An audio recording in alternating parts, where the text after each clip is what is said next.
हमारी हाजिरी रही है और फिर इस साल भी अल्लाह ने कुछ कहने और सुनने का मौका अता फरमाया।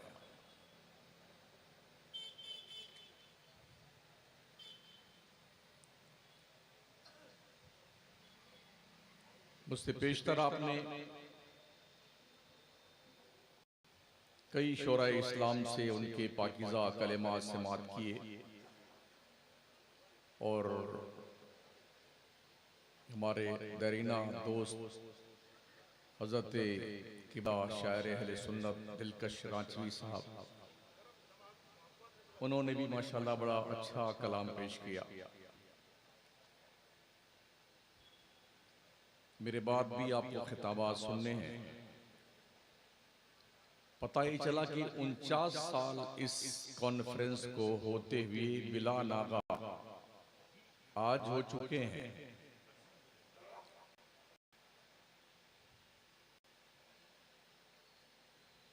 मैं इंशाल्लाह कोशिश करूंगा कि अपनी मालूमात की रोशनी में कुछ मुफीद और कारआमद बातें आपकी खिदमत में नजर करूं। दुरूद शरीफ पढ़ लेंगे। अल्लाहुम्मा सल्ली अला सय्यिदना व मौलाना मुहम्मदिन व अला आलिहि व सहबिहि व बारिक व सल्लिम सलातन व सलामन अलैका सय्यदी या रसूलल्लाह सल्लल्लाहु तआला अलैहि वसल्लम।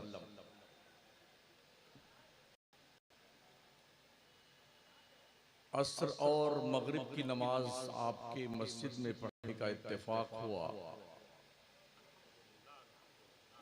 पहली बार मैंने मस्जिद में 3 सफ नमाजी देखे। ये बड़ी खुशी की बात थी। वाह वाह। नसीहतें रायगा नहीं जाती हैं, क्योंकि जिस साल मेरा नंबर फजर की अजान से पहले तकरीर करने का आया था, तो आधी तकरीर मैंने फजर की अजान से पहले की थी और 15 मिनट अजान के बाद में की थी। जब मैं मस्जिद में पहुंचा था नमाज पढ़ने के लिए, तो 3 आदमी थे। आज ये देख के खुशी हुई कि कम से कम 3 सफ आदमी हैं। मेरे अंदाजे के मुताबिक एक सफ में 20 से 22 आदमी आते हैं। तो ये एक अच्छी उपलब्धि है इस कस्बे के लिए कि माशाल्लाह जवानों को भी देखा मैंने नमाज पढ़ते। वरना लोग बुढ़ापे का इंतजार करते हैं, जब तक कमर न झुक जाए तब तक अल्लाह याद नहीं आता लोग। मगर आज मैंने मस्जिद में यहाँ पर भी जवानों को देखा इबादत करते हुए। अल्लाह सलामत रखे। जलसों की ये फायदे उस वक्त समझ में आते हैं जब बगैर लगी लिपटी के सीधी सीधी बात अल्लाह रसूल की कौम को सुना दी जाए। ना हम जन्नत दे सकते हैं, ना हमारा बाप जन्नत दे सकता है। ये हमारा काम ही नहीं है। वजीफे बता करके जन्नत बांटना हमें नहीं आता है। हमें खुद ही नहीं पता कि हम जन्नत में जाएंगे कि नहीं जाएंगे। हम आपको कैसे बताएं कि आप जन्नती? अगर नबी ने करम फरमाया, शफाअत करी, जैसा कि आपकी जात से ताल्लुक और आपके दीन की खिदमत करने के बदले में ये तवक्को रखते हैं कि हुजूर जरूर करम फरमाएंगे, और अल्लाह ने मेहरबानी फरमाई तो जरूर जन्नत में जाना होगा। आप काम पे लगे रहिए बस। जिस मकसद के लिए अल्लाह ने आपको पैदा किया है उस काम पे लगे रहिए। अच्छा रिजल्ट देना ये रब के दस्ते कुदरत में है। बेशक बेशक।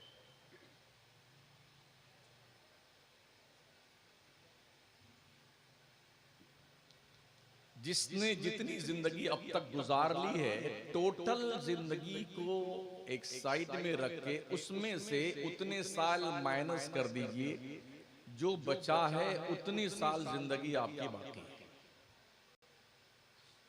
और ये कोई नहीं कह सकता है कि आपके ट्रांसफर का परवाना कहां आएगा।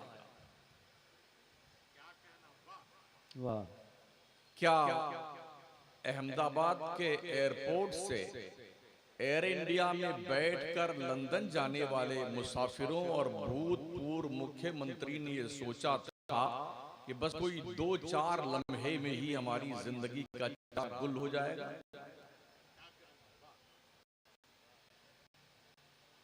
लंदन में मंगते नहीं जाते हैं, करोड़पति लोग जाते हैं, मगर एक पल में कुदरत ने उन सारे लोगों को अनजानी बना दिया। क्या बात है, बेशक बेशक। ये मेरे रब का पावर, बड़ी ताकत का मालिक है हमारा और आपका रब। कम से कम उसके करीब तो आकर देखो। क्या बात है, वाह वाह। इस 3 दिन में दुनिया के नक्शे पे करोड़ों जानवरों ने अपनी गर्दनें काट दी, वाह। और कटाते हुए ये कह के गए, ओ मुसलमानों, हमने तो रब के नाम पे गर्दनें कटा दी हैं, तुम रब के घर में गर्दनें कब झुकाने आओगे? हाय हाय, वाह वाह वाह वाह वाह वाह, बहुत खूब बहुत खूब, वाह वाह। काश हम ये सोचते और समझते। आपके रब ने क्या फरमाया? अफहसिबतुम अन्नमा खलक़नाकुम अबसा, क्या तुमने ये सोच रखा है तुम्हें तुम्हारे रब ने बेकार पैदा कर दिया है? यानी तुम्हारी पैदा कोई मकसद नहीं है, क्या तुमने ये सोच रखा है? अन्नकुम ला तुरजऊन, और क्या तुमने ये सोच रखा है कि तुम पलट कर तुम्हारे रब की तरफ नहीं जाओगे? अरे सोचा तो तुमसे बड़ा बेवकूफ कोई नहीं। वाह। हर शय अपने असल की लौटती है, कुल्लु शैइन यरजू इला असली। मैं और आपको भी पलट तरफ जाना है जहां से आया। अजब इत्तेफाक है, आदमी उन तमाम तर चीजों के लिए मरा जा रहा है जिसका कोई एक भी हिस्सा इसके साथ कब्र में जाने वाला नहीं है, और जो कुछ काम आने वाला है उसको ताक पे संभाल कर रखा है। अगले साल से रमजान में इंशाअल्लाह रोजा रखेंगे, रमजान से नमाज शुरू करेंगे अगले साल, और जब थोड़ा बूढ़े हो जाएंगे तब दाढ़ी रखेंगे, और जब सबकी शादी कर लेंगे, सबसे फ्री हो जाएंगे, तब हज करने जाएंगे और पूरा तौबा करके तशरीफ लाएंगे। ये प्लान बन रखा है।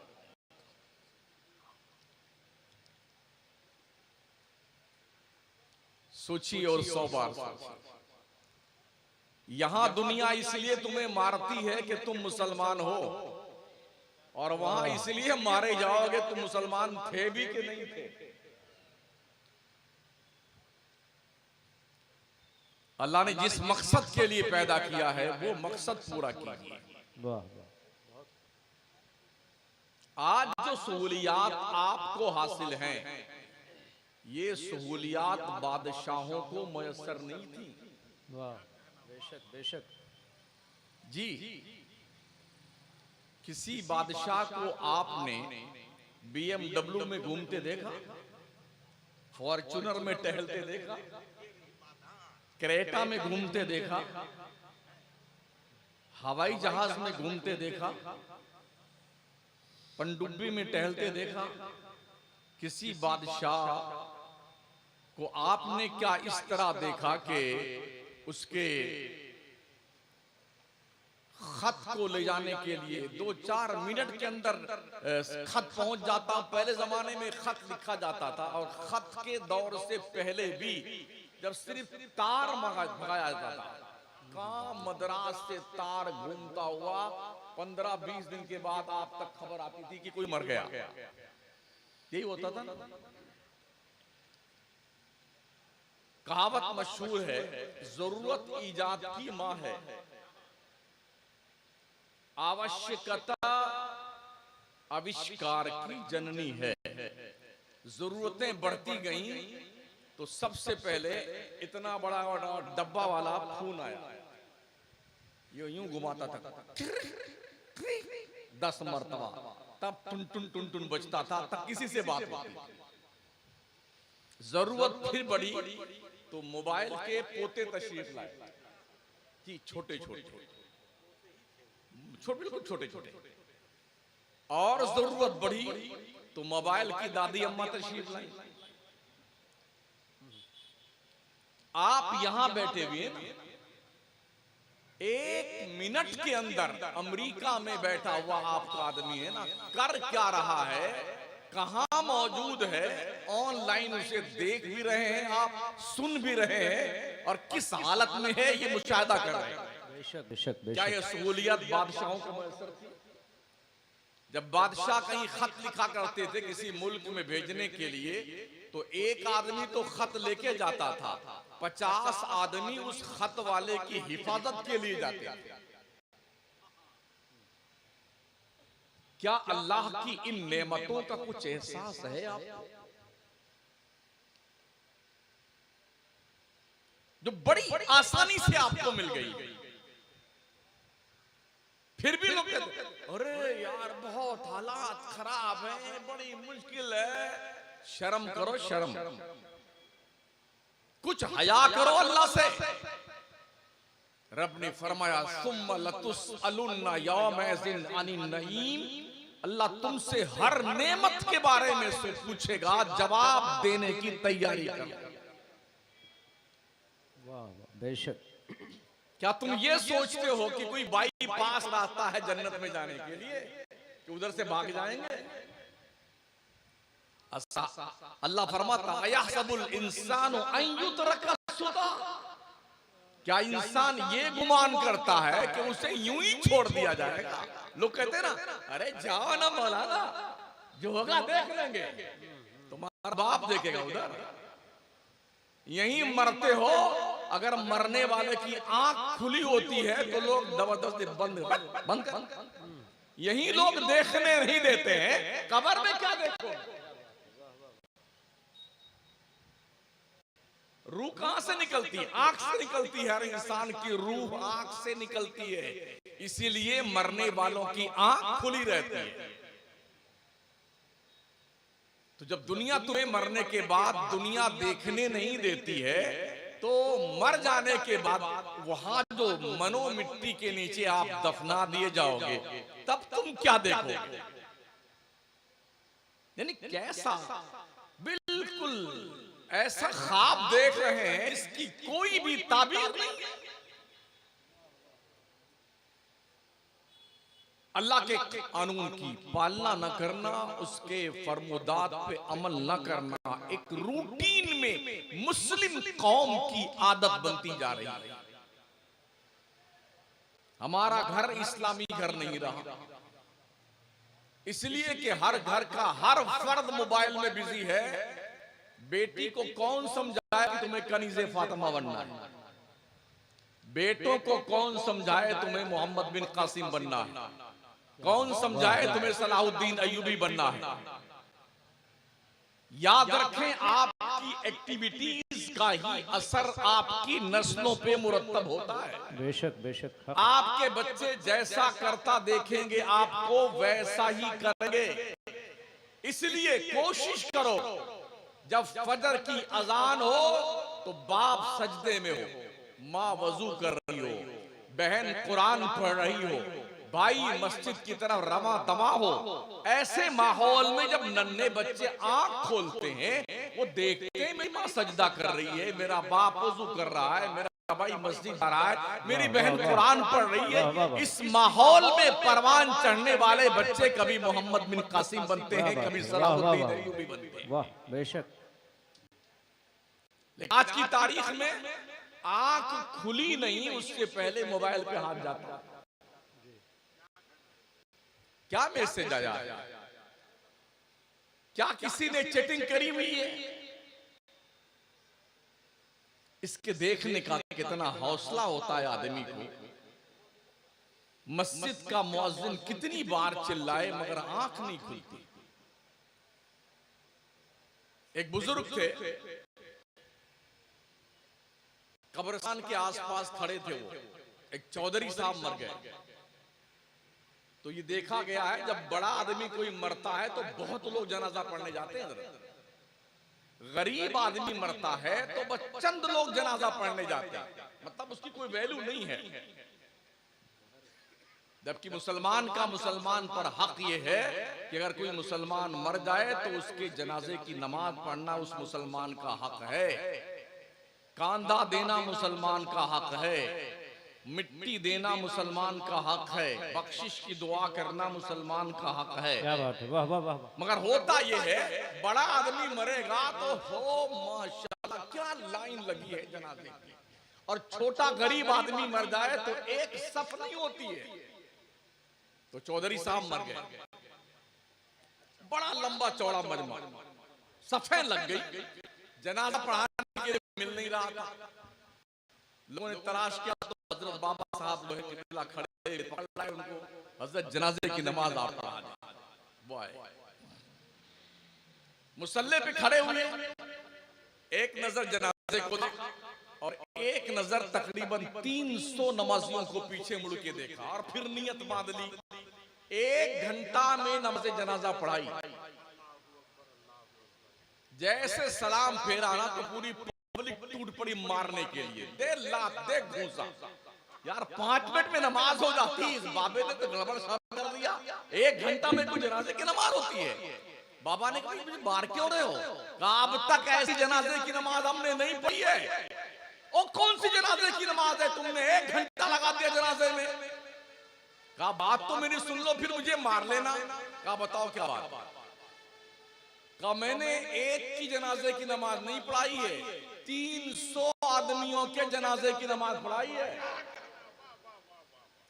एक मुर्दा मेरे आगे था, 300 मुर्दा मेरे पीछे खड़े थे, मैंने सबकी पढ़ाई है। कहा क्यों?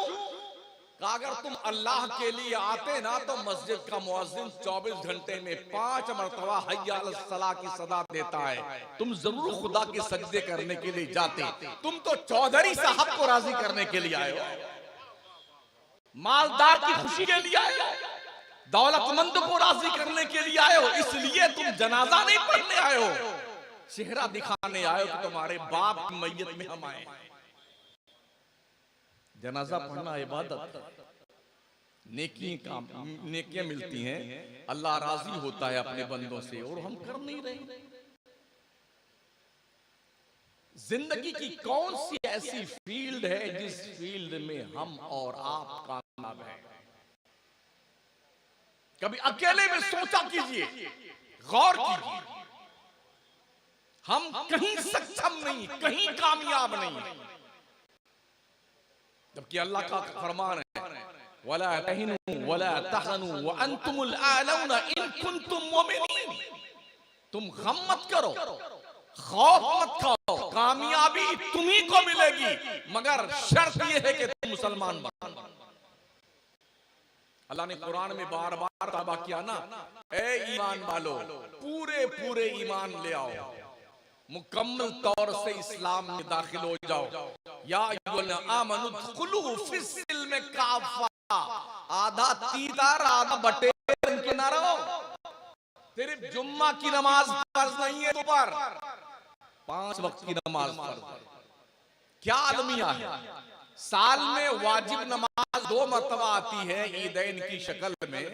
अल्लाह अकबर, क्या जर पर कपड़े पहन के और लकालक चकाचक चहकते महकते लहकते दमकते, झाड़ू मोछ बना करके, टोपी लगा करके, जूता शूट बूट, ओहो जा रहे हैं ईद पढ़ने के लिए। भाई साहब ये वाजिब नमाज है, वाजिब।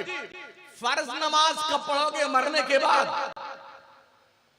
मैं पूरे भारत की बात करता हूं, मुसलमान सिर्फ 2.5% नमाजी है, सिर्फ 2.5%। हफ्ते में 1 दिन जुम्मा पढ़ने आता। शिकवे करते हो कि तुम पर जालिम बादशाह मुसल्लत है, लोग क्या कुछ कर रहे हैं तुम्हारे खिलाफ। तुमने कभी सोचा इसके बारे में? तुम अल्लाह की नहीं सुनोगे ना, अल्लाह तुम्हें धुतकार देगा, कहां जाओगे तुम? सोचिए और 100 सोचिए। मैं यह अर्ज करना चाहूंगा, अब तक का जो और रिकॉर्ड मामला है, 36 लाख मुसलमान बच्चियों ने मुर्द होकर के इस्लाम के परचम तले से हट के कुफर मुशरिकीन के परचम तले जा चुके हैं। 30 लाख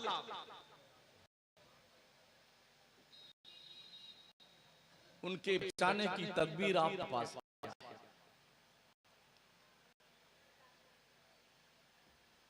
कोई लाहे अमल है आपके पास? कॉलेज अब आपके पास नहीं, यूनिवर्सिटी आपके पास नहीं, स्कूल आपके पास नहीं, घर का माहौल इस्लामी आपका नहीं, और कोई जलसा, कोई उर्स, कोई मेला इस्लामी पैकर में डला हुआ नहीं। इसलिए कि भी हमने आते हुए वहां से लेके यहां तक देखा, बहुत कुछ देखा। जवान जवान लड़कियां, माएं, बहनें, बच्चियां, वो क्या क्या खा रही हैं? पानी में डुबोते हैं वो, पानी पूरी, आलू कचौड़ी, सड़े हुए आलू लाके तुम्हें खिलाया जाता है। मार्केट में जो 3rd क्लास का आलू होता है वो खरीदा जाता है। सुन लो। और देखिए पटकी पटका कर रहे थे ये लोग, जूतम पैजार अभी हुई मेरे आते वक्त देखा मैं। जब बेपर्दगी के साथ हमारी बहनें, हमारी बेटियां, हमारी माएं इस तरह से जलसों के नाम पर, उर्सों के नाम पर पूरे मुल्क में अगर बेहयाई का मुजाहरा करेंगी, जाहिर सी बात है कोई कहीं भाग के जा सकता है। किसी भी स्कूल में आपकी बच्ची को एडमिशन बुर्का पहनकर नहीं मिल रहा है आज की तारीख में। और अब तो इस बुनियाद पर भी स्कूलों में मुस्लिम बच्चों को टॉर्चर किया जाता, तुम मुसलमान हो, उससे इस तरह 2-4 डंडे मारे जाते हैं। ये वीडियो सब मौजूद है व्हाट्सएप पर, यूट्यूब पर, देख सकते हैं आप। ना बच्चों की आपकी अहमियत है, ना आपके बच्चियों की अहमियत है। आज ही एक वीडियो मेरठ की मेरे व्हाट्सएप पे भेजी गई, एक मुस्लिम बच्ची जिसके घिनौने किरदार से मां तो आगाह थी, बाप को पता ना था। आखिरकार उसके घर आने वाला गैर मुस्लिम उसको लेके भाग गया, और जब मां थाने में पहुंची रिपोर्ट लिखाने के लिए, तो उसी बच्ची ने जलील करके अपनी मां को भगा दिया। आज की रिपोर्ट क्या कह रहे हैं आप? हम अपने बच्चियों को ये समझाने में सक्षम नहीं है कि तुम मुसलमान हो, तुम कौम मुस्लिम की आबरू हो, अपने मां बाप के वकार और सर के ताज हो, अपने भाइयों की आबरू हो। अब तक हम इसमें सक्षम नहीं हो पाए। कौन सी मां और कौन सा बाप है जो ये नहीं चाहता अपने बेटे की मेरा बेटा पढ़े, होमवर्क करे, ये पढ़े, वो पढ़े, ये लिखाई करे, वो लिखाई करे। बच्चे भी तंग आ जाते हैं माँ बाप के बार बार टोकने पर, इसलिए कि बच्चे देखते हैं ना, माँ भी कभी नहीं पढ़ती, जब तक काम करती है तो अंड संड बकती रहती है। वो कभी क्यों, कितने काम घर में पड़े हुए हैं, कितनी परेशानी इस घर में है, फलाए, और जैसे काम से फुर्सत पाई लेके मोबाइल बैठ गई। बच्चे आपकी एक्टिविटीज पर नजर रखते हैं। हर मुसलमान के घर में एक मिनी लाइब्रेरी होनी चाहिए, छोटी लाइब्रेरी जिसमें 100-150 किताब मजहब की होनी चाहिए, ताकि कभी भूल करके भी तुम्हारी औलाद अगर किताब उठाए तो कुछ तो दीन सीखेगी तुम्हारी औलाद। कहां जा रहे हैं?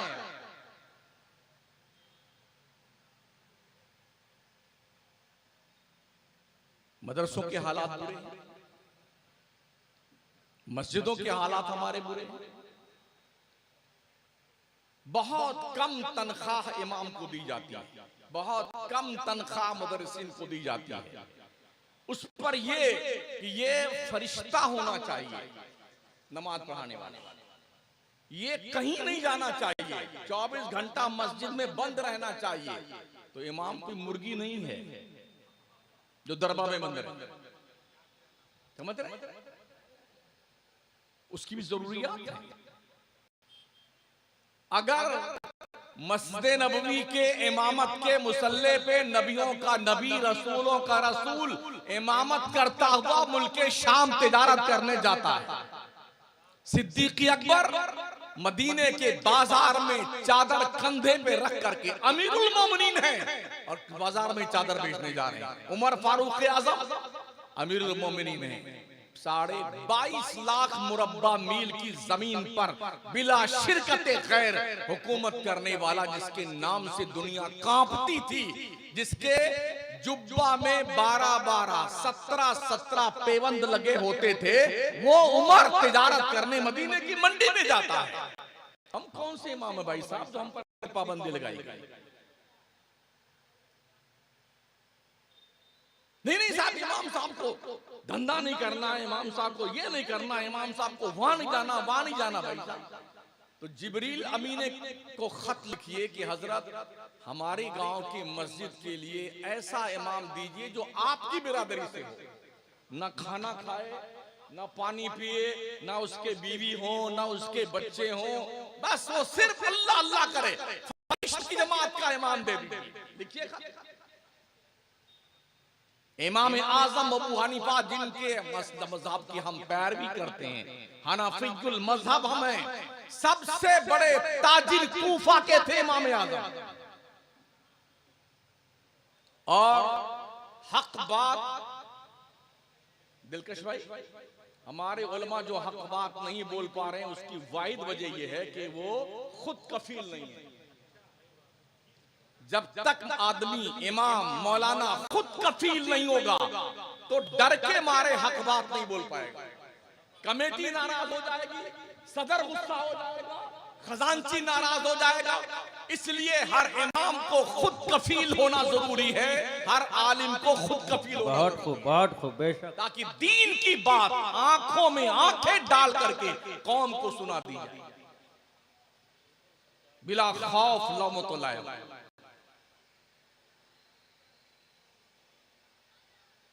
एक हादसा पेश आया था मेरे साथ में, हमारे यूपी में एक जगह तकरीर करने गए थे। इत्तेफाक देखिए, उस मदरसे का जो बानी मबानी था वो पीर भी था और जाहिल भी था। हाँ, मुझसे पहले वो कारी साहब एक हैं कलकत्ता के, हाँ, उनकी तकरीर हुई, मेरा ऐलान हुआ तो खुद खड़ा होगा तकरीर करने के लिए, पिरवा। अब बोलते बोलते क्या बोलता है, नमाज की कोई जरूरत नहीं, हज ज़कात रोजे की कोई जरूरत नहीं, कुरान की कोई जरूरत नहीं, मसलक आला हज़रत जरूरी है। खबीस क्या बोलने लगा यार, किसी मौलवी की हिम्मत नहीं कि चूं कर दे, क्योंकि नजराना उसी को देना था। जैसे महोदय जी बैठे, बगैर ऐलान के मैं कुर्सी पे बैठ गया,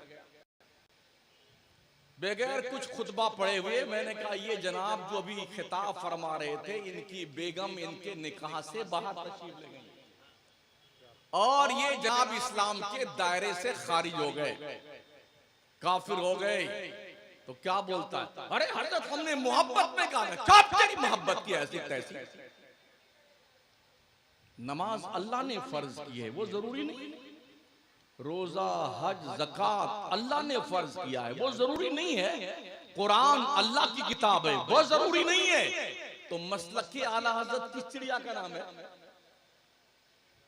जंगली लोगों ने मसलक को समझा ही नहीं है, जाहिलों ने अपने दुनियावी ऐश और इशरत की बुनियाद पर दुनिया की सेज सजाने के लिए, औरतों से पैर दबवाने के लिए, सर में तेल लगवाने के लिए और मुरीदों का हुजूम इकट्ठा करके गुंडागर्दी करने के अलावा कोई काम नहीं है, इल्ला माशाअल्लाह इन पीरों के साथ।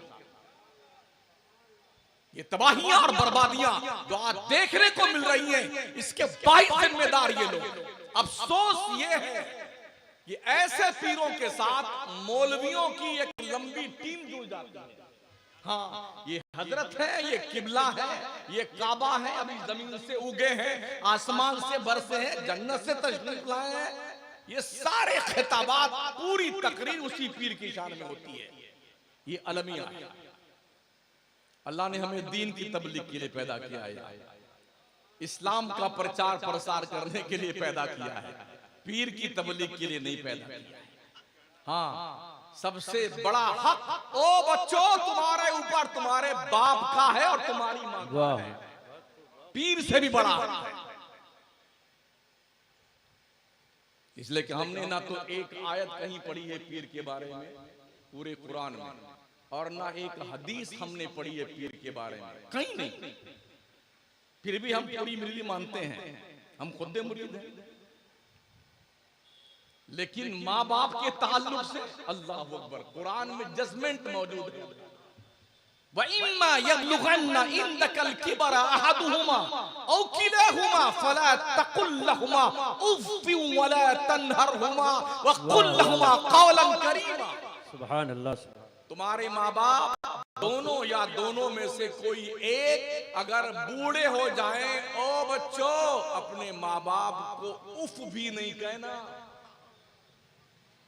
इन्हें झड़कना मत। जब भी बात करना बड़ी नरमी से बात करना, बड़े अदब से बात करना। यह मकाम अल्लाह बता रहा है माँ बाप का। रब ने फरमाया बंदो अपनी नमाजों में अपने माँ बाप के लिए दुआएं मांगते रहा करो, और यूं अर्ज करो वकुर रब्बिरहमहुमा कमा रब्बयानी सगीरा। ए अल्लाह मेरे माँ बाप पर रहम कर, ऐसे ही जैसे मेरे माँ बाप ने बचपन में मुझ पे रहम किया। सुभान अल्लाह। बहुत खूब, बारकल्लाह। रब्बना ग़फ़िरली वली वालिदैया वलिल मुमिनीन यौम यक़ूमुल हिसाब। दुआएं मांगो, अल्लाह मुझे भी बख्श दे, मेरे माँ बाप को बख्श दे। सुभान अल्लाह, सुभान अल्लाह। ये रब ने फरमाया। हम माँ बाप का रुतबा समझ में नहीं आता। मेरी करीम आका फरमाते हैं अल्लाह को राजी करना चाहते हो, माँ बाप को राजी कर लो। हजरत मूसा की माँ का जब इंतकाल हो गया, तो जब वो कोहे तूर पर गए अल्लाह से बात करने, तो कोई सी पत्थर से ठोकर लगी और गिरते गिरते बचे। गैब से आवाज आई, मेरे कलीम संभल कर चल, अब तेरे लिए दुआ करने वाली तेरी माँ जिंदा नहीं रही। अल्लाह। हमने देखा हदीस की किताबों में, मेरे नबी इमामुल अंबिया सल्लल्लाहु अलैहि वसल्लम मदीने तैयबा में सैयदा हलीमा जिन्होंने हुजूर को दूध पिलाया था बचपन में, जब वो आई तो नबी अदब से अपनी माँ की ताजीम के लिए खड़ा हो, अपनी चादरे नूर बिछा दिया, दाई हलीमा को बिठाया, और जैसे एक शागिर्द मुअद्दब होके उस्ताद के सामने बैठता है, ऐसे नबियों का नबी अपनी रजाई माँ के सामने बैठा है। हलीमा कुछ कह रही, हुजूर सुनते जा रहे हैं, हाँ हाँ करते जा रहे हैं।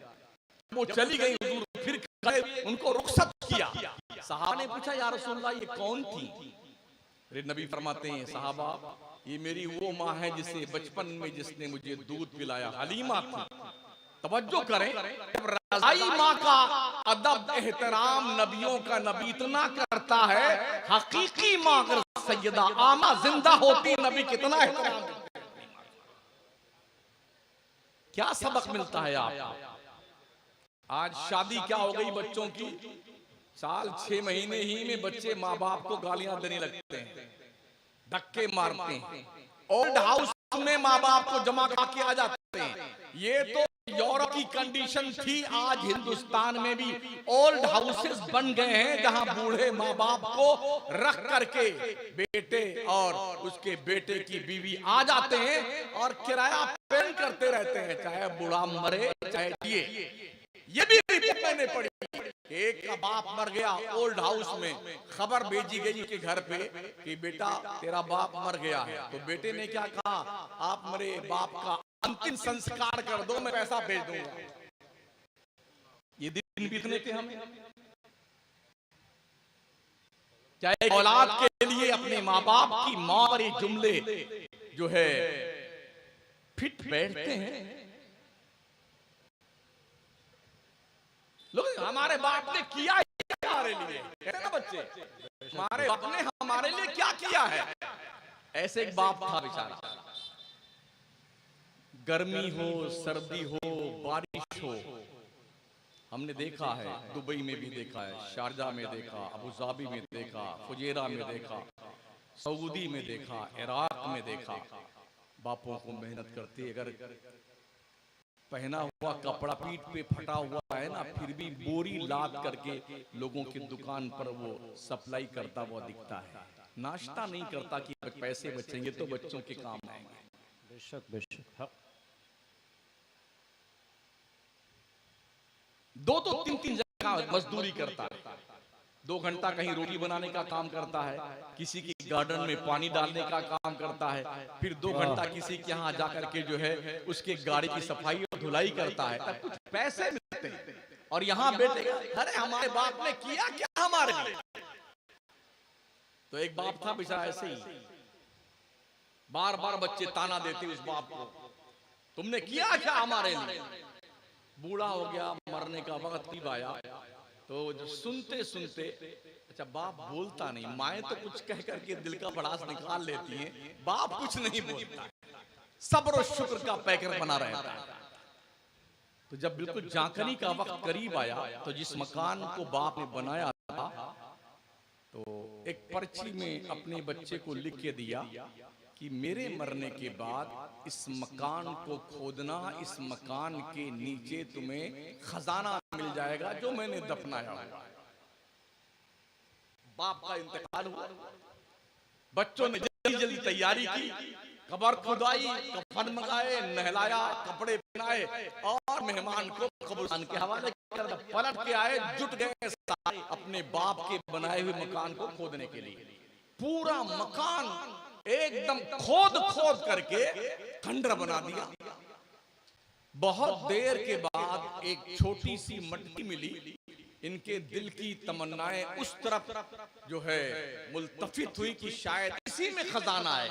जब उसको मटकी को खोला तो उसमें एक पर्चा रखा हुआ था, उसमें लिख रखा था बाप ने कि अगर हमने तुम्हारे लिए कुछ नहीं किया है तो जैसा मकान हमने बनाया था वैसा बनाकर बता दो।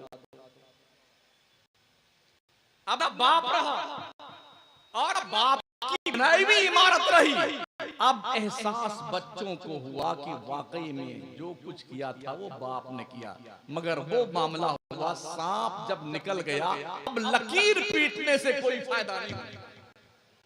माँ बाप की कदर कीजिए जिंदगी में, इनकी शिश की दुआएं क्या कीजिए,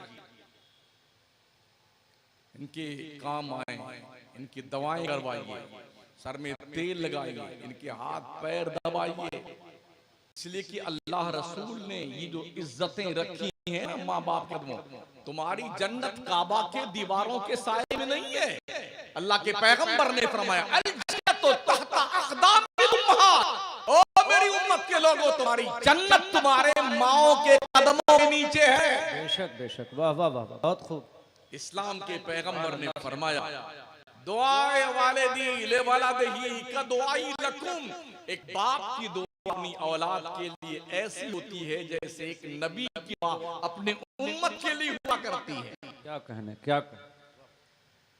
मगर लोग पहली बात तो ये जानते ही नहीं, इसलिए कि हमारे जलसों में सिर्फ एक दूसरे की तारीफ के अलावा कुछ होता नहीं।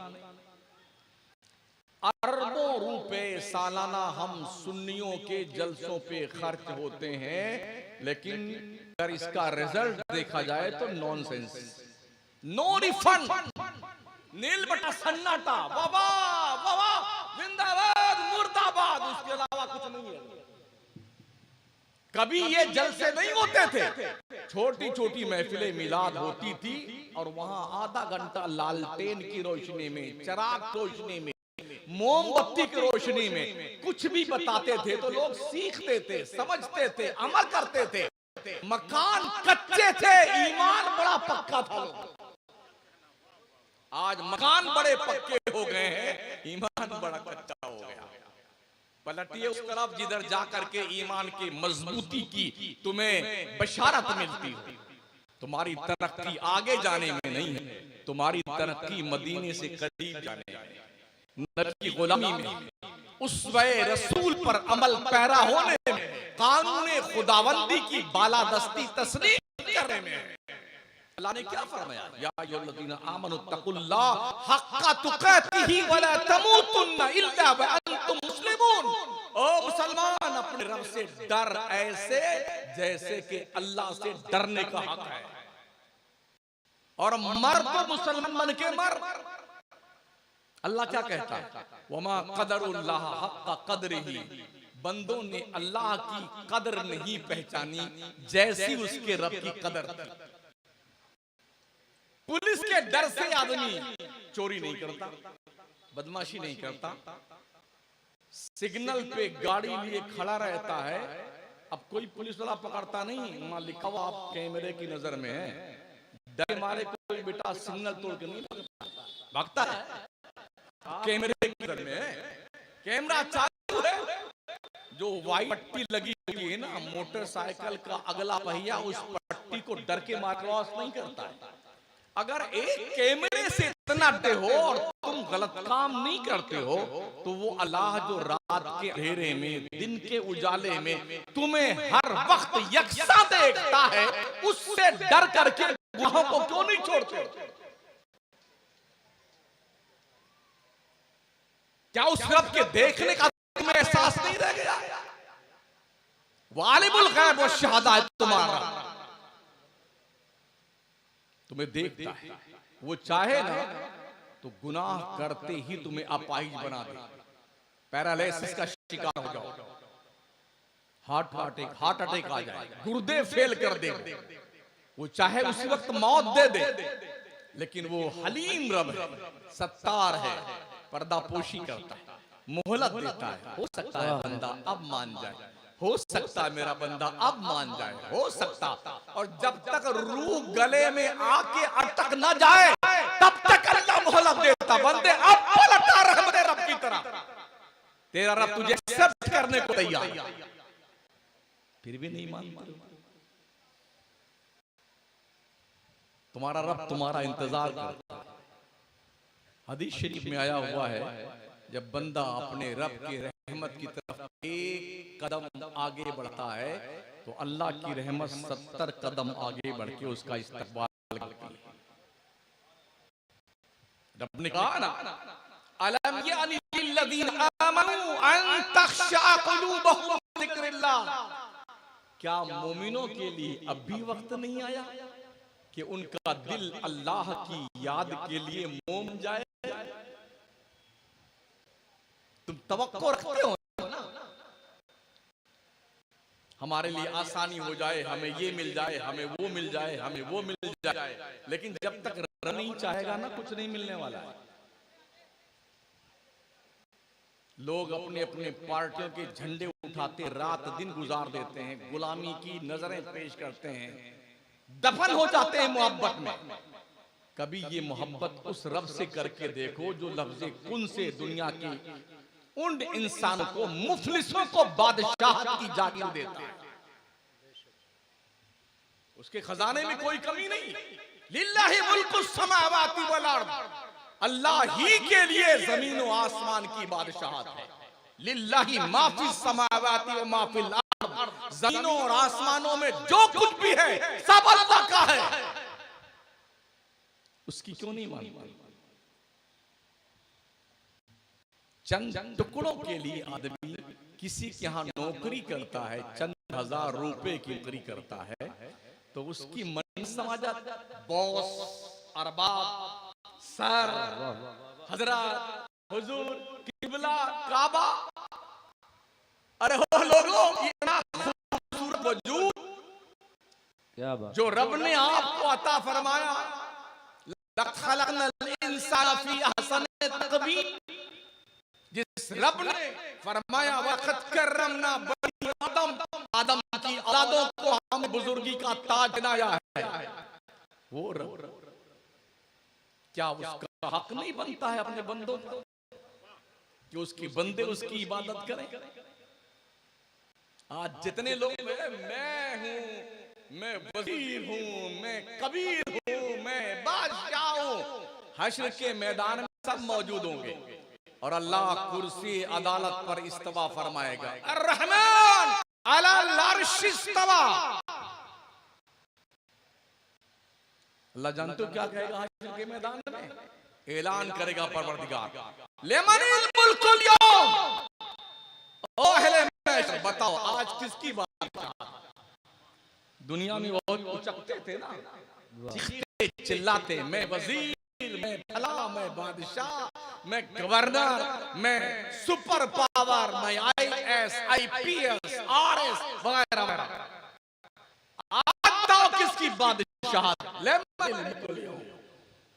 फरमाया गया कि पूरे हश्र के मैदान में सन्नाटा तारी होगा, किसी की जुर्रत न होगी कि अल्लाह के इस सवाल का जवाब दे। फिर अल्लाह फरमाएगा, लिल्लाहिल वाहिदिल क़हार, आज कहर करने वाले वाहिद रब की बादशाहत है। क्या बात है, वाह वाह, बहुत खूब, बहुत खूब।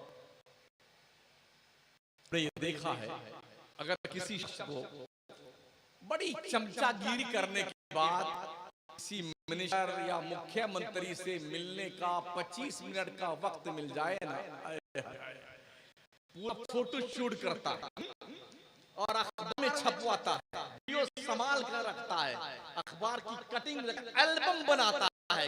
जी हम देखिए ना, इनके साथ उनके साथ 20 और 25 मिनट के लिए। ओ दुनिया के लोगों, मैं किसी मिनिस्टर की बात नहीं करता, प्राइम मिनिस्टर की बात नहीं करता, मैं बादशाह की बात करता हूं जिसके कब्जे कुदरत में पूरी कायनात की नब्ज़े हयात है। तुम्हें शौक है रब से मिलने का? अल्लाह ने फरमाया, मेरे बंदो तुम मुझसे मिलना चाहते हो, मैंने अपनी तरफ से 5 वक्त की नमाज मुतय्यन कर दी है। जब मुअज्जिन सदा लगाए, मुझसे बात करने के लिए आ जा। जब बंदा नमाज पढ़ रहा होता है, कुरान की तिलावत कर रहा होता है, अपने रब से डायरेक्ट बात कर रहा होता है, यहाँ कोई चमचागिरी की जरूरत नहीं है। ये मैंने अपनी तरफ से 5 वक्त की नमाज रखी है, तुम तुम्हारे रब से क्या बादशाह से बात करो, दुनिया के सारे बादशाह। अब भी तेरा दिल नहीं बनता और ज्यादा वक्त तेरे को चाहिए ना अल्लाह से मिलने और बात करने का, तो रफरता बंदे जब तेरा घर से आए इशा पढ़ कर अकेले चुपे से उड़ जा, वजू कर और मुसल्ला बिछा, तू हो, तेरे सजदे हो, पूरी रात से बात कर, तहज्जुद की खलाओं में बात कर, मैं बात करने को तैयार। जो रब इतनी मोहलत देता है खुद से बात करने के लिए, तुम 5 वक्त की नमाज नहीं पढ़ते यार? किससे बात करना चाहते हो? तवक्को ये रखते हो कि फला साहब हम पर मेहरबानी करेंगे, अब मुख्यमंत्री साहब का फरमाएंगे तो हमें रिजर्वेशन दे देंगे, हमें कुछ नहीं मिलने वाला है। देता वो रब है और उससे लेने का तरीका एक है, मुस्तफा की गुलामी के साथ मुस्तफा और खुदा की वफादारी। इस्लाम के दामन में पूरे तौर पे दाखिल हो जाओ।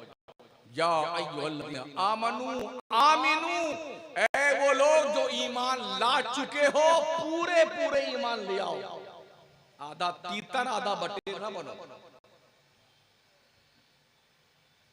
अल्लाह पूछेगा, अगर आप दौलतमंद हैं तो बहैसियत दौलतमंद आपने अपनी कौम के लिए क्या काम किया है? अगर आप डॉक्टर हैं तो बहैसियत डॉक्टर आपने अपनी कौम के लिए क्या काम किया है? अगर आप लॉयर हैं तो बहैसियत लॉयर आपने अपनी कौम के लिए क्या काम किया है? अगर आप इंजीनियर हैं तो बहैसियत इंजीनियर आपने अपनी कौम के लिए क्या काम किया है?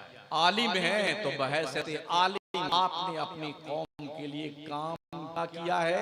इसका जवाब देने की तैयारी करें। अल्लाह तुमसे पूछे, क्या ये पैगाम आपको नहीं मिला? आका फरमाते हैं, उस शख्स पर फरिश्ते रात भर लानत भेजते हैं जो खुद तो पेट भर कर खा के सोता है, उसका पड़ोसी भूखा सोया करता है। कभी पूछा हमने अपने पड़ोस रहने वाले से, आज आपने खाना खाया है? कभी पूछा हमने? इस्लाम पैगंबर फरमाया, ओ मेरी उम्मत के लोगों, जब तुम अपने घर सालन खाओ ना तो शोरबा थोड़ा ज्यादा कर दो और अपने पड़ोसी के यहाँ एक आध प्याला भेज दिया करो। अगर ये कुशादगी नहीं है तो अपने पतेली की खुशबू से पड़ोसों के नाक को तकलीफ मत दो। कहां है दुनिया के लोग बड़े डींगे मारते हैं। इस्लाम के पैगंबर ने जो मोहब्बत की बुनियाद 1450 साल पहले मक्के और मदीने में रखी थी, अल्लाह इज्जत की कसम उसका अशरे अशीर दुनिया में नहीं पाएगा। अपना हो या बेगाना, मुसलमान हो या काफिर हो, पैगंबर का हर एक के लिए हम नाक बहुत चढ़ा लेते हैं। मेरे नबी ने कभी मांगने वाले से मुंह नहीं फेरा। आला हज़रत सरकार फरमाते हैं ना, क्या जूदो करम है शहे बता तेरा, नहीं सुनता ही नहीं। मांगेंगे मांगे जाएंगे, मुंह मांगी पाएंगे। सरकार में ना लाए ना हाजत अगर की है। क्या बात। हुजूर ने कभी नहीं कहा, साहबा कहते हैं कभी हुजूर ने सवाली के जवाब में ला नहीं है ये कहा ही नहीं, और कभी ये नहीं कहा अगर ऐसा करोगे तब देंगे, अगर ऐसा करो तब देंगे। सवाली सवाल करने आया है। और कभी कभी ऐसा हुआ है मुस्तफा घर वालों ने अपनी चादर तक गिरवी रख करके मांगने वालों का सवाल पूरा किया। इस्लाम शिद्दत से नहीं फैला है, मोहब्बत से फैला जी। मगर हमारी तकरीर खबीस मरदूद फलाना ढकाना यहीं से शुरू होती, यहीं खत्म होती। लोग कैसे करीब आएंगे, आप कैसे समझेंगे लोग सुन्नियत क्या है। आका फरमाते हैं जिसको अपना बनाना चाहे उस पे पहले एहसान करो। मिसाल पेश करूं, एक शख्स था, बादशाह का खादिम था। कोई गलत उससे हो गई बादशाह की शान में। बादशाह ने फैसला सुना दिया कि इसको 2-3 दिन के बाद मैदान में खूंखार कुत्ते इस पे छोड़ना ताकि कुत्ते मुझ के खा जाएं। उस मजदूर ने बड़ी मन्नत समाजत की, शहंशाह वक्त की पनाह चाहिए, मैंने 10 साल से आपकी सेवा करी है, तो आप कुछ तो हम पर रहम करें, छोटी सी गलती का ये खाता तो नहीं। मगर बादशाह था कि मानने को तैयार नहीं था। तो उसने कहा बादशाह सलामत, अब मारना ही मुझे है तो मुझे 10 दिन की छुट्टी दे दें आप, उसके बाद मार दीजिएगा। ठीक है, 10 दिन की मोहलत दे दी गई। वो बंदा जेल में गया और जेलर से मिला। तो जो शख्स कुत्ते को नहलाता था, खाना खिलाता था, उसने कहा 10 दिन आप छुट्टी पे चले जाओ, ये खिदमत मैं अंजाम दूंगा। 10 दिन कुत्तों को खिलाया, नहलाया, धुलाया, टहलाया, घुमाया, इस्तिंजा फरमाने के लिए दूर तक ले गया, बुला बुला करके कुत्तों को।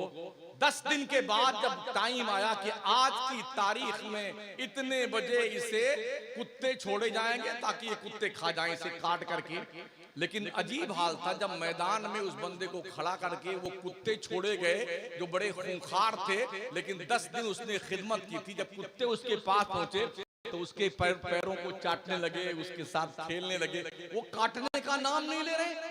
सारे लोग यार ये क्या हुआ, ये कुत्ते इसे काटते क्यों नहीं। उस बंदे ने कहा बादशाह सलामत, मैंने 10 दिन इन कुत्तों की सेवा की है, ये नमक हराम नहीं निकले, और हमने 10 साल आपकी सेवा की है और एक गलती पर आपने फांसी की सजा सुना दी मुझे। मैं आपसे पूछना चाहता हूं, जितने लोग यहाँ बैठे हैं, किसी की 10 साल उम्र होगी, 25, 50, 60, 70, 75, 80, इतने साल तक आपके रब ने कितनी खैरियत और प्यार और मोहब्बत से आपको पाला है, यहाँ तक पहुंचाया है, क्या क्या इनामात दिए तुम्हारे रब ने। क्या तुमको शर्म नहीं आती नमाज नहीं पढ़ते हो? क्या तुम्हें डर नहीं लगता हराम खाते हुए? तुम्हें खौफ नहीं आता है बेईमानी करते हुए, जुल्म करते हुए तुम डरते नहीं हो? कैसे मुसलमान? आपका रब बड़ा शफीक, बड़ा करीम, उसने इरशाद फरमाया कुरान मुक़द्दस में आयत करीमा मौजूद है। अल्लाह फरमाता है मा यफ़अलुल्लाहु बिअज़ाबिकुम इन शकरतुम। मेरे बंदो, अगर तुम अपने रब का शुक्रिया अदा करो तो तुम्हें अल्लाह अजाब देके क्या करेगा? अल्लाह नहीं चाहता कि तुम्हें वो अजाब दे, लेकिन हम और आप हैं नाशुक्री करके इतना दूर निकल गए हैं कि अब अजाब के चंगुल से हम बाहर नहीं निकल सकते हैं। बता दूं मैं आपको, पहले दौर के नबियों की उम्मतें जब गुनाह करती थी ना रात में, तो सुबह उनकी पेशानी पे उनका गुनाह लिख दिया जाता था। पूरा शहर जान जाता इस पापी ने रात में क्या काम किया। लोगों के दरवाजे की पेशानी पे लिख दिया जाता था इसने किसके साथ क्या किया है रात में। लेकिन क्या उम्मत मोहम्मदिया के साथ भी ऐसा है? हम उनसे बड़े बड़े गुनाह करते हैं जो दूसरे नबियों की उम्मतों ने। किसी पे पत्थर बरसा के अल्लाह ने मारा, किसी के ऊपर अल्लाह ने जू का अजाब भेजा, मेंढक का अजाब भेजा, बंदर जलील बना के मारा। 13 शक्लों में इंसान की शक्लें मस करके अल्लाह ने मिटाया है कौमों को। जुर्म उनसे हम ज्यादा करते हैं, मगर हम पर ऐसा कोई अजाब अब तक नहीं आया। क्यों नहीं आया? ये सब तुम्हारा कर्म है। आका के बात अब तक बनी। अमल की मेरे असास क्या है, बजुज निदामत के पास क्या है, रहे सलामत बस उनकी निस्बत मेरा तो बस आसरा यही है। गुनाह ज्यादा करते हैं हम पहले नबियों की उम्मतों से ज्यादा। अब तक हमारी शक्ल नहीं बदली गई, हम पर पत्थरों की बारिश नहीं की गई, हम पर आग नहीं बरसाए गए, हम पर आंधी और तूफान के जरिए से अताब नहीं किया अल्लाह ने। जानते हो क्यों नहीं किया? मेरे मुस्तफा करीम फरमाते हैं कोई नबी 3 दिन से ज्यादा इंतकाल के बाद अपनी कब्र में नहीं रहा। तीसरे दिन अल्लाह ने उसे आसमानों पे बुला लिया। आका फरमाते हैं जब मेरी बारी आई और फरिश्ता मुझे बुलाने आया कि चलिए अल्लाह बुला रहा है, तो मैंने फरिश्ते से क्या कहा, जाके मेरे रब से कह देना जब तक मेरी उम्मत जमीन पर है तब तक मोहम्मद अपनी कब्र में रहेगा, उधर नहीं आएगा। शुक्र मनाओ, शुक्र मनाओ। क्यों? इसलिए कि अल्लाह ने वादा लिया वमा कान अल्लाहु लियुअज़्ज़िबहुम व अंता फीहिम। कुरान में अल्लाह फरमाता है ए मुस्तफा, जब तक तू तेरी उम्मत के बीच में रहेगा तेरा अल्लाह तेरी उम्मत पर अजाब नहीं उतारेगा। तो बचे इसलिए हो मुसलमानों, तुम्हारे मुस्तफा ने तुम्हें बचा रखा है, उनने दामन में छुपा रखा है। लोग कहते हैं कितना बड़ा दामन छुपाए हैं, ये सब छुपे हुए हैं उसी दामन में। ये मेरा उन्वान नहीं, वरना इसमें गुफ्तगू करता। दामन मुस्तफा में छुपे हुए हैं, नबी ने छुपा रखा, वरना हमारे पाप का घड़ा तो फूट जाना चाहिए था यार। मेरे करीम आका की प्यारे दीवानों, बड़ी प्लानिंग के तहत आपकी बच्चियों को वरगला करके अगियार दुश्मन इस्लाम उन्हें मोहब्बत के जाल में फंसाते हैं और फिर उसके बाद लेके भाग करके उनसे शादी का ढोंग रचाते हैं। साल 1.5 साल में उन्हें या तो कत्ल कर देते हैं, 2-4 टुकड़े उनकी लाश के करके दरिया में फेंक देंगे, गटर में फेंक देंगे, जंगल में फेंक देंगे, या फिर दूसरे मुल्कों में कोठे पे बेच देंगे, बंबई के कोठे पे बेच देंगे। क्या आपकी जिम्मेदारी नहीं बनती कि अपने बच्चियों को किरदारे फातिमी से आशना कराया जाए? क्या आपकी जिम्मेदारी नहीं बनती है कि अपने बच्चियों को सैयदा ज़ैनब का किरदार पढ़ाया जाए? क्या आपकी जिम्मेदारी नहीं बनती कि अपने बच्चियों को शहरबानों का किरदार पढ़ाया जाए? कब जागेंगे आप? कब बेदार होंगे आप? जब सब कुछ खो चुकेंगे तब जागेंगे आप। सब कुछ लुटा के होश में आए तो क्या होगा? कोई मुस्लिम बच्चा अगर स्कूल और कॉलेज में पढ़ने में अच्छा है, जीनियस है, किसी न किसी बहाने उसे किसी मुकदमे में फंसा करके सालों से जेल में डाला हुआ है। दिल्ली में जाके देखिए, अहमदाबाद में जाके देखिए, 5 साल से अब तक बेल नहीं हुई है मुस्लिम बच्चों की तो जेएनयू में पढ़ते थे।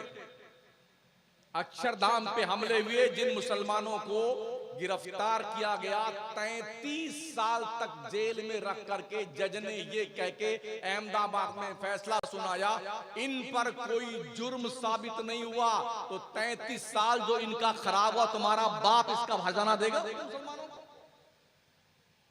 कश्मीर के कितने मुसलमानों को जेल में ठूंस दिया गया? 25,000 बच्चों की रिपोर्ट मैंने आज के तकरीबन 10 साल पहले हासिल की थी। 25,000 बच्चे, पता नहीं उनके माँ और बाप को मेरा बच्चा कहां पे है। कश्मीर भी हमारा है, कश्मीरी भी हमारे हैं। पत्ते पत्ते पर फोर्स लगी है कश्मीर में, बॉर्डर से लेकर के जो पुंछ का इलाका है, राजौरी और पुंछ का इलाका, मैंने सारी चीजें देखी जाकर। अरबों रुपए मंथली जो बॉर्डर पे खर्च होते हैं, फिर कैसे आतंकवादी हमारे देश में घुस जाता है। 300 किलो RDX लेके घूम रहा है और उसी बस पे अटैक करता है जिसमें बस में फौजी सवार है। क्या लॉजिक है यार? कौम की आंखों में धूल झोंकते हो। पत्ते पत्ते पे फोर्स लगी हुई है और पाकिस्तान का दहशतगर्द आया, गाड़ी में शान से घूम रहा है कि फौज की बस किस किधर जा रही है, उसी को जाके अटैक किया है और अब तक कोई जांच नहीं हुई है। एयरबेस पे किसने हमला किया, पुलवामा पे किसने अटैक किया, कुछ मतलब नहीं। 5 दिन 6 दिन ये होता, उसके बाद गुल कहानी। ये सब काम करवाए जाते हैं देश को भ्रमित करने के लिए। अफसोस ये है हमारी मुस्लिम कौम को सियासत नहीं आती, इसलिए कि हमारे जलसों में पोस्टर में ये बाज़ाब्ता नोट लगाया जाता है, इस जलसे का सियासत हाजरा से कोई ताल्लुक नहीं। ये नोट लगाते हैं तो सियासत कहां से आ गई हमारी? बेचारे एक मौलाना उबैदुल्लाह साहब सियासत में गए थे तो लोगों ने उन्हें इस्लाम से खारिज कर दिया। सोचिए, तुम्हारी मौत और जिंदगी के फैसले पार्लियामेंट में होते हैं, विधानसभा में होते हैं, और आपके लोग वहां नहीं हैं। समझ रहे? अपने अफराद भेजने की कोशिश करो, पढ़े लिखे लोगों को, दबंग लोगों को, जो पहुंच करके कम से कम चिल्ला तो सके उस पार्लियामेंट विधानसभा में। तुम्हारी आवाज तो इंटरनेशनल पैमाने पे सुनी जाए। मगर हमारा मुसलमान चाय के एक प्याले पे बिक जाता। कल इलेक्शन है, आज चाय पिला दो, अपने हक में वोट ले लीजिए। ये ठगी हुई कौम है, दुनिया ने लूटा है और दिल खोल के लूटा इस कौम को। मगर अब तक हमारी कौम को होश नहीं आया साथी। मुझे नहीं पता कब होश आएगा, अल्लाह हिदायत नसीब फरमाए। इसलिए कि हमारे दीनी मसलों का, दीनी बातों का कोई असर हमारी कौम के दिल पे नहीं होता, दुनिया तो चलती ही रहेगी यार। लेकिन ऐसे ऐसे लोग भी हमने पढ़े हैं किताबों में, एक जुमले में दुनिया ने जब उन्हें देखा कि जुमला सुन लिया तो उनके दिल की काया पलट गई।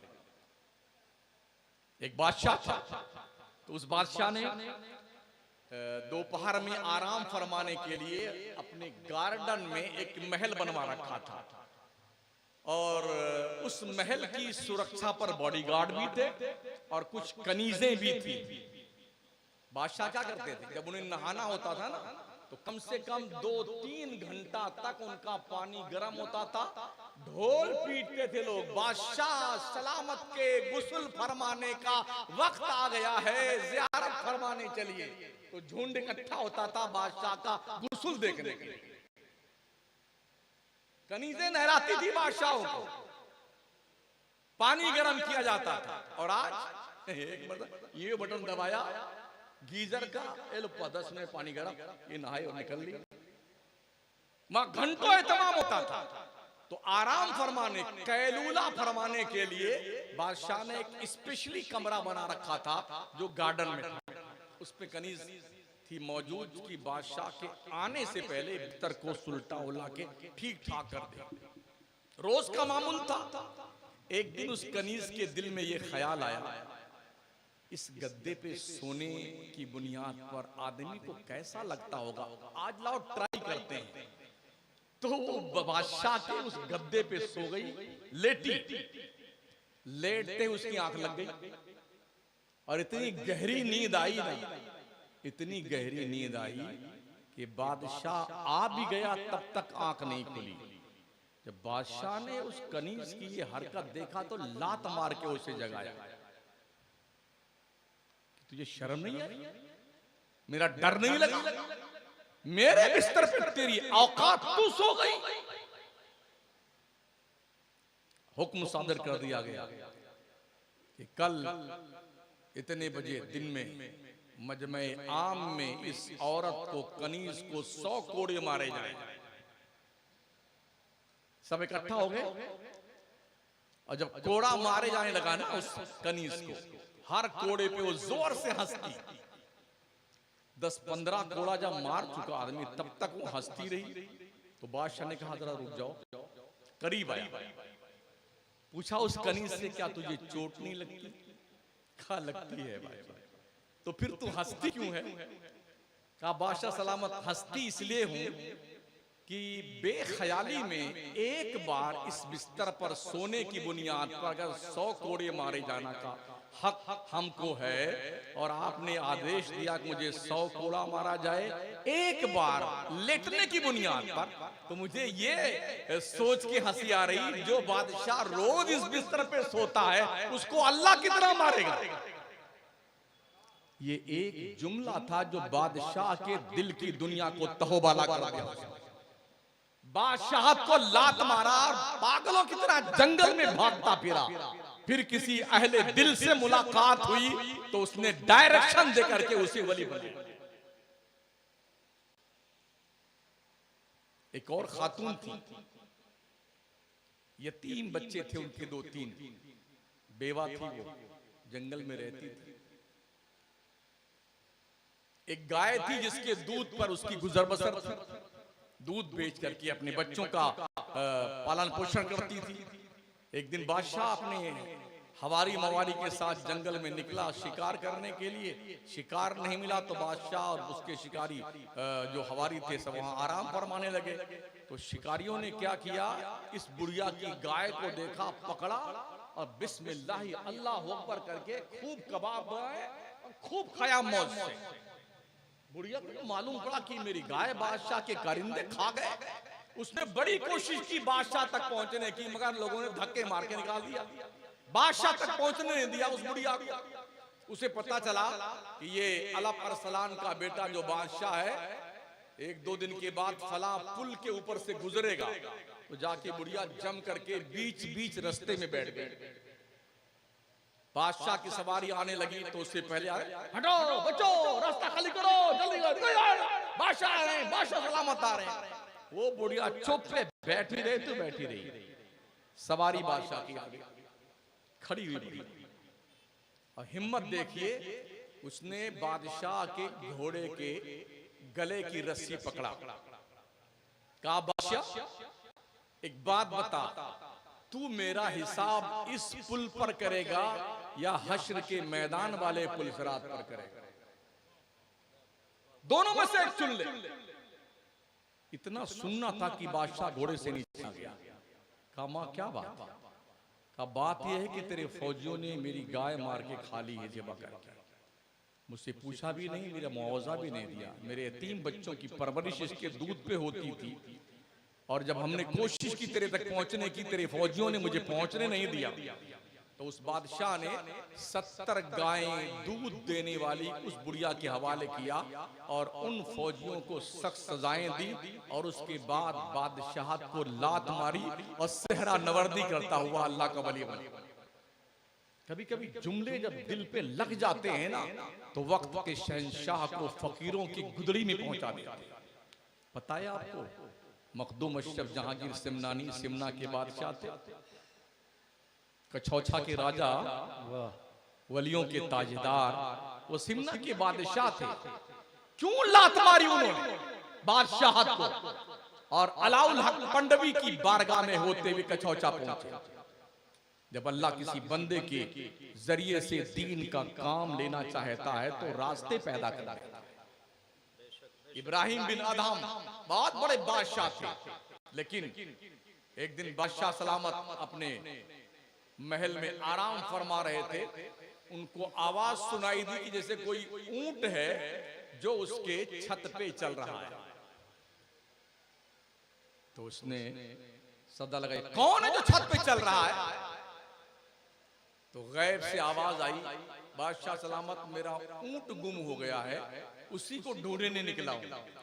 कहा तुम्हारा दिमाग खराब हो गया, तेरा ऊंट कहीं जंगल में होगा, ये तो बादशाह का महल है, यहां तेरा ऊंट कहां मिलेगा? तो गैब से आवाज देने वाले बंदे खुदा ने कहा, बादशाह सलामत अगर मेरा ऊंट आपके इस महल के ऊपर नहीं मिलेगा तो तुमने क्या सोच रखा है, इस महल में रहते हुए तुझे खुदा मिल जाएगा? ये एक जुमला था जो तीर की तरह लगा, और इब्राहिम बिन अदहम ने फकीरी का जोड़ा पहना और बादशाहत को लात मारी। आज ऐसे दुर्वेश भी नहीं रह गए जिनकी नसीहतों से हमारे दिल मुतमईन। बहलोल दाना बहुत पहले इंतकाल कर गए जन्नत बेच कर।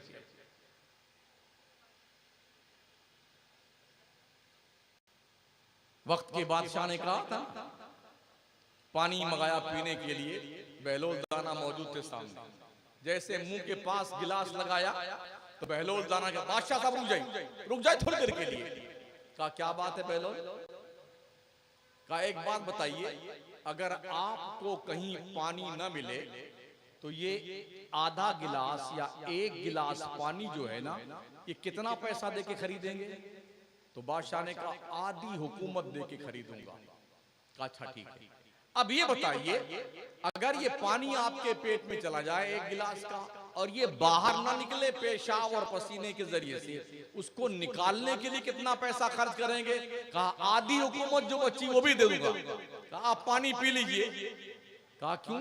कहा जिस बादशाह के इतनी बड़ी हुकूमत की वैल्यू सिर्फ इतनी हो, अगर पानी एक गिलास पीने को ना मिले तो आधी हुकूमत चली जाए, और पानी पी ले वो निकले तो उसके निकालने के लिए आधी हुकूमत चली जाए। बादशाह के दिमाग में चूहे हिल गए। ये बहलोल दाना, इनको बादशाह पागल कहता था। एक दिन आए बादशाह के दरबार में, तो बादशाह ने कहा बहलोल ये लकड़ी ले लो, और इस बगदाद में जो सबसे बड़ा पागल हो ये लकड़ी उसे दे देना। कहा ठीक है। लकड़ी लिया, आस्तीन में छुपाया, अपने घर चले गए। कई साल के बाद जब बादशाह बीमार पड़ा तो खबर लगी बहलोल को, वो लकड़ी से छुपा लिया और गए बादशाह से मिलने के लिए। सलाम किया, करे बहलोल मेरी आखिरी वक्त मेरी जिंदगी का आ गया है, मैं ऐसे सफर पे जा रहा हूँ, क्या बताऊं, दुआ कर बहलोल। कहाँ जा रहे हैं साहब? अरे कहा बहलोल बड़े लंबे सफर पे जा रहा हूँ। कहा बादशाह सलामत, कुछ वहां पर घोड़े हाथी भेजे आपने, कुछ कनीजें भेजी आपने, वहां पर खाने पीने का सामान भेजा? अरे कहा बहलोल तेरा दिमाग खराब है। अरे कहा बादशाह सलामत, दुनिया में कहीं आप जाते हैं, हमने यही देखा है, जाने से पहले 1500 फोर्स जाती है, आपकी खाने पीने का सामान घोड़े पे लग के जाता है, कनीजें जाती हैं, सब कुछ होता है, तो आप जा रहे हो, कुछ भेजा आपने कि नहीं भेजा? कहा बादशाह ने कहा अरे बहलोल बिल्कुल ही बेवकूफ है क्या? अरे मेरी मौत का वक्त करीब आ गया है, वहां कुछ भेजा नहीं जाता है। अच्छा ये बात है। तो लकड़ी निकाला आस्तीन से, कहा ये लीजिए आपकी अमानत आपके हाथ में, हाज़िही बिदातुना रुद्दत इलैना, उल्टे बांस बरेली को आपका तोहफा आपके हाथ में, इसलिए कि पूरे इराक में आपसे ज्यादा बेवकूफ मुझे कोई नहीं मिला जिसे पता है कि मरने के बाद जो है वहां पर कुछ काम नहीं आता है और तुमने कोई तैयारी नहीं की है, तो तुम सबसे बड़े बेवकूफ। कुछ समझ में आ रहा है या खामखा चिल्ला रहा हूं? हाँ, शांति से सुन लीजिए थोड़ी देर और, क्योंकि मेरी ट्रेन का वक्त भी करीब आने वाला है। अल्लाह फरमाता है यौम ला यनफउ मालुन वला बनून इल्ला मन अतल्लाह बिक़ल्बिन सलीम। हश्र के मैदान में ना तुम्हारा माल तुम्हें फायदा देगा, ना तुम्हारी औलाद तुम्हें फायदा देगा। हाँ, जो सलामती का दिल लेके गया है ना, दिल, यही कामयाब रहेगा बनकर। टटोलो अपने दिल को, आपका दिल सलामत है कि नहीं? इस दिल में खुदा की मोहब्बत है या दुनिया की मोहब्बत है? बीवी बच्चों की ज्यादा मोहब्बत है या अल्लाह की ज्यादा मोहब्बत है? हम में से हर शख्स इस बुराई में मुब्तला है। अल्लाह की मोहब्बत के मुकाबले में सारी मोहब्बतें कुछ ज्यादा अहमियत रखती है हमारे नजदीक। तो हम काहे के मुसलमान हैं?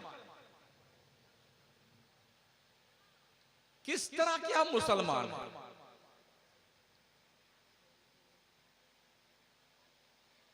सोते तो सभी हैं, सुबह किसी किसी की होती है। बहुतेरे ऐसे नजर आए, सोए थे बड़े अरमान से, कल जाएंगे कलकत्ता, कल दिल्ली जाएंगे, कल लखनऊ जाएंगे, कल पटना जाएंगे। मलकुल मौत ने कहा हम भी आ गए, हम तुम्हें कहीं नहीं जाने देंगे। वलन युअख्खिरल्लाहु नफ्सन इज़ा जाअ अजलुहा वल्लाहु खबीरुम बिमा तामलून। मौत का एक वक्त मुकर्रर है, ना अपने वक्त से एक सेकंड पहले आएगी ना बाद में आएगी। अल्लाह तुम्हारे करतूत को जानता है।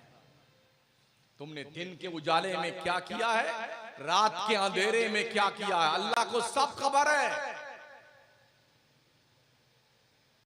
ऑनलाइन रिकॉर्डिंग, इधर किरामन कातिबीन, ये दो फरिश्ते कंधे पे बैठे हैं, एक नेकी लिख रहा है, एक बुराई लिख रहा है। इनके कलम थकते नहीं है लिखने में, ये सोते भी नहीं है फरिश्ते, इन्हें ऊंघ भी नहीं आती है, समझ रहे, लिखते रहते हैं। इसके अलावा अल्लाह खुद आलिमुल गैब व शहादा, ये नामे अमाल तो हश्र में पेश ही करेंगे, हमारे और आपके नामे अमाल। बावजूद इसके अल्लाह आलिमुल गैब व शहादा है, अल्लाह देख रहा है, अल्लाह जान रहा है। उसका फरमान है आलीशान, व अस्सिर्रु कौलकुम अबिजहरू बिही इन्नहु अलीमुम बिज़ाति सुदूर। तुम चाहे चुप के बोलो, चाहे जोर से बोलो, अल्लाह तुम्हारे सीने के राज तक को जानता है। कुछ लोग होते हैं ना, किसी से बात करना हुआ पर्सनल, यूं करते हैं ना ताकि कोई सुन ना पाए। अल्लाह इसे भी जानता है। जिस बात को रब ने पैदा किया है वो खालिक है, तो मुझसे छुप करके सारे काम करते हो और समझते कि कोई देख नहीं रहा है, कोई सुन नहीं रहा है। दिल साफ कर लो, दिल नफरत से, कुदूरत से, कीना से, बुग़्ज़ से, हसद से, लालच से इस दिल को क्लीन कर लो। इसलिए कि अल्लाह के पैगंबर फरमाते हैं, अल हसद याकुलुल हसनात कमा ताकुलुन नार अल हतब। हसद नेकियों को ऐसे खा जाता है जैसे आग लकड़ी को खा जाया करती है। ये वो जरासीम है जो हमारे सीने में और दिल में पनप रहे हैं, इसे निकालिए दिल से। किसी से दोस्ती कीजिए तो अल्लाह के लिए कीजिए, किसी से दुश्मनी भी कीजिए तो अल्लाह के लिए कीजिए। खेत खलियान, बैल बकरी मुर्गी के लिए झगड़िए मत, लड़िए मत। हाँ, अल्लाह से कोई दुश्मन अल्लाह का है तब उससे दुश्मनी कीजिए। दुनिया इस्लाम को ना कल मिटा सकी थी और ना आज मिटा पाएगी। जब हम 313 थे बदर के मैदान में, तब नहीं मिटे। आज क्या मिटेंगे? आज तो 3 अरब की तादाद मुसलमानों की है दुनिया के नक्शे पे। 8 अरब की पूरी इंसानों की क्वांटिटी है पूरी दुनिया में, जिसमें 3 अरब ओनली मुस्लिम पर्सन है। जी, दुनिया का हर 5वां व्यक्ति मुसलमान है। हमें मिटाने वालों बड़े रुस्तम आए, दारा आए, कौन आया, चंगेज आया, हेलाकू आया, हमको कोई मिटा नहीं पाया। और ये भी सुन लो, जब तक हम हैं तभी तक दुनिया है। ये जिस दिन अल्लाह का नाम लेने वाला खत्म हो जाएगा, ये दुनिया मिट जाएगी। अल्लाह के पैगंबर ने फरमाया, हदीस मुस्तफा है, ला यक़ूमुस्साअ हत्ता युक़ाल अल्लाह अल्लाह। कयामत उस वक्त तक नहीं आएगी जब तक एक बंदा भी अल्लाह का नाम लेने वाला हो। बता दो दुनिया वालों को, हम हैं तब तुम जिंदा हो बेटे।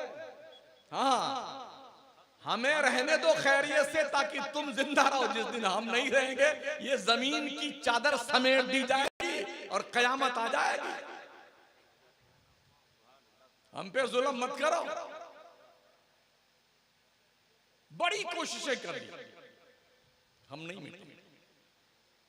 आपसे गुजारिश, आप पढ़िए, तालीम हासिल कीजिए, इल्म पर ध्यान दीजिए। 20 साल सिर्फ पढ़ने पे ध्यान दे लीजिए। आज जो हुकूमत की कुर्सियों पे बैठे हैं ना, जब तुम 20 साल के बाद किसी काबिल बन जाओगे तो तुम्हारे तलवे चाटेंगे। लेकिन सिर्फ पढ़ाई करो, तालीम पे ध्यान दीजिए, तालीम पे मेहनत कीजिए। आधी रोटी खाइए, बच्चों को पढ़ाइए, मेहनत कीजिए तालीम पे। तालीम होगी, दुनिया आपको नेगलेक्ट नहीं कर सकती है। एपीजे अब्दुल कलाम, क्या भारत उन्हें नेगलेक्ट कर सकता? माशाल्लाह, मरहबा।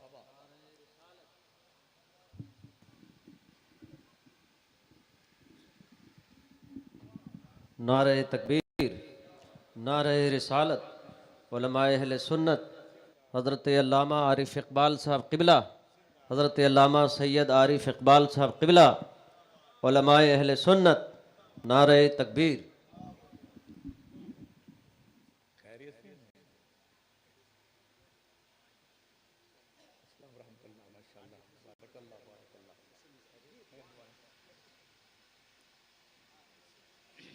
बैठिए,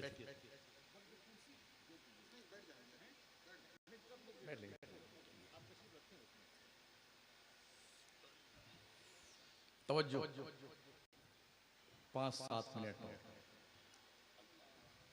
क्या एपीजे अब्दुल कलाम को भारत नेगलेक्ट कर सकता? अगर वो ना होते ना, तो आज मिसाइल की दुनिया में भारत अपंग था, अपाहिज था, गूंगा बहरा था। पढ़िए तो सही पहले। ये सोचकर मत पढ़िए कि हम पढ़ते इसलिए ताकि नौकरी मिले, ये तालीम की तौहीन है। नौकरी के लिए इल्म हासिल करना इल्म की तौहीन है। इल्म इसलिए हासिल कीजिए कि आप खुद भी साहिब शऊर बन जाएं और दूसरों तक शऊर की रोशनी पहुंचे। ये इल्म का मकसद है। इल्म अगर पैसों से मिलता तो अब तक बहुत सारे लोग अपनी डिग्री नहीं दिखा पाए। अब तक डिग्री नहीं दिखा पाए, शर्म के मारे। इल्म पैसों से नहीं मिलता है। ज़ालिका फ़ज़्लुल्लाह युतीहि मन यशा, ये अल्लाह का फजल है, जिसे चाहता अता फरमाता। पढ़िए। मदरसों में भी चाहिए हमारे जिम्मेदारों को दीन की तालीम के साथ साथ दुनिया की तालीम का इंतजाम किया जाए। सिस्टमेटिक ढंग से नए तर्ज पर निसाब तालीम को तरतीब दिया जाए। अफसोस ये है कि यूनान तो तबाह हो गया, फलसफा भी तबाह होगा यूनान का, मगर मदरसों में अब तक फलसफा जिंदा है। जी हाँ, कभी भी फलसफा अब तक मदरसों, अगर यूनान के वो फलसफी होते तो मुसलमानों का बड़ा एहसान मानते मौलाना लोगों। हजरत आप लोगों ने तो कम से कम हमारी आबरू बचा रखी है। अरे भाई साहब, वो दौर गुजर गया फलसफे का। फलसफे की जगह जदीद साइंस लेके आइए। लेकिन लोग हैं कि मानने को तैयार नहीं। अब तक हजरत नूरुल इज़ा, कुदूरी और हिदाया, शरे बकाया अव्वल सानी, हिदाया अव्वल सानी, कुएं की बहस शुरू होती है नूरुल इज़ा से और हिदाया तक जाती है।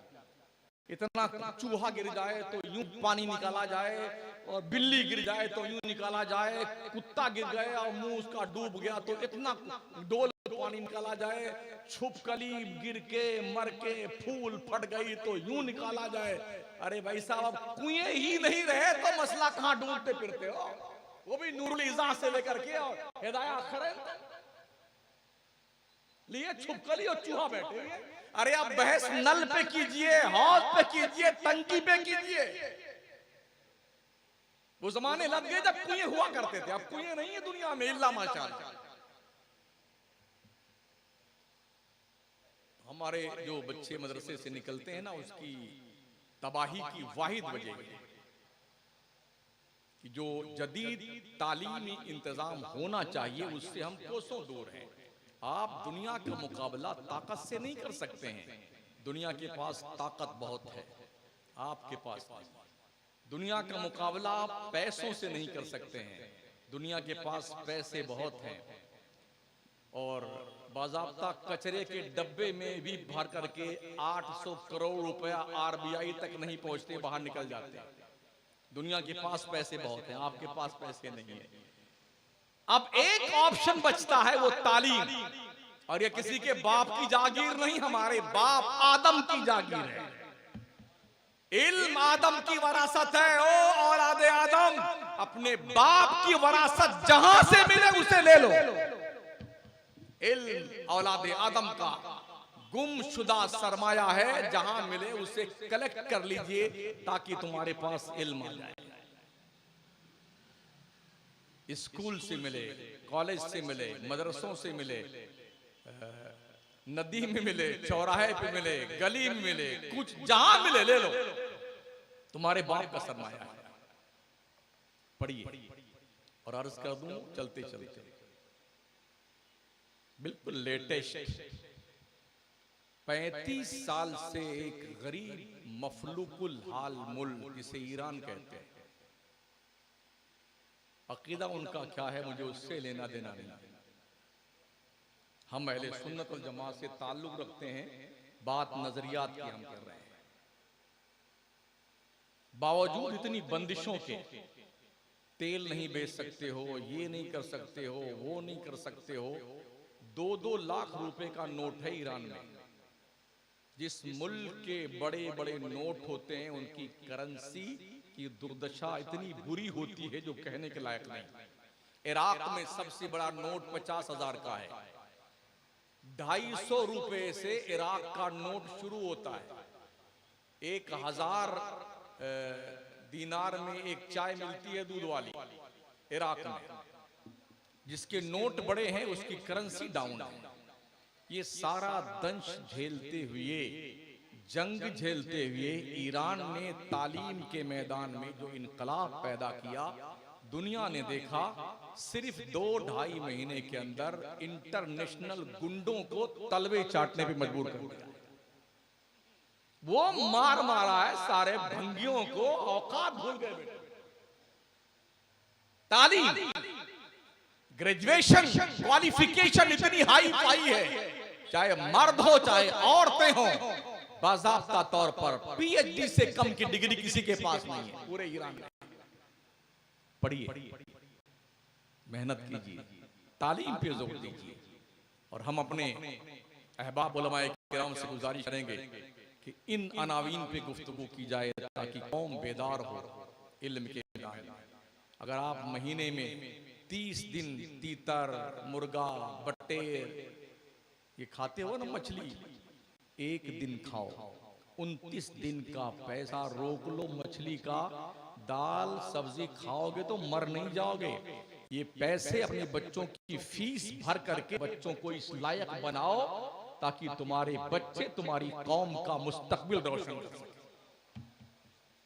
और अपनी बच्चियों को भी इस मेयार का बना दो जो बच्चियों का स्कूल हो सिर्फ औरतें ही पढ़ाने वाली। ये निजाम तालीम हमने साउथ में देखा, बड़ी शानदार तालीम। हम तो कई जगह जलसों में कह चुके हैं, नॉर्थ इंडिया, ईस्ट इंडिया और वेस्ट इंडिया के मौलाना लोगों को रस्सी में बांध करके कम से कम साल भर के लिए साउथ इंडिया में पैक कर देना चाहिए ताकि ये वहां सीख के आए जलसों में तालीम कैसे दी जाती है। अल्लाह सलामत रखे दयारे मदीना कॉन्फ्रेंस की कमेटी को, और इन्हें तरक्की और अता फरमाए, और आप सबको अल्लाह तौफीक बख्शे कि आप दीनदार बने, नेक बने, अच्छे बने, एक दूसरे से मिलजुल के रहिए, मोहब्बत से रहिए, नफरतों से दूरियां बढ़ती हैं, मोहब्बत से इनकलाब आता है। ये पांचों उंगलियां अलग है ना, तो कोई भी अलग अलग तोड़ सकता है इसे। ये मुट्ठी बंद कर लीजिए तो किसी का भी दांत तोड़ सकते हैं आप, समझ रहे हैं? हाँ, अल्लाह करम फरमाए, फजल फरमाए, रहम फरमाए, एक बनाए, नेक बनाए, मसलकी आला हज़रत पर गामज़न रहने की तौफीक अता फरमाए, मस्जिद में पहली सफ का नमाजी बनाए।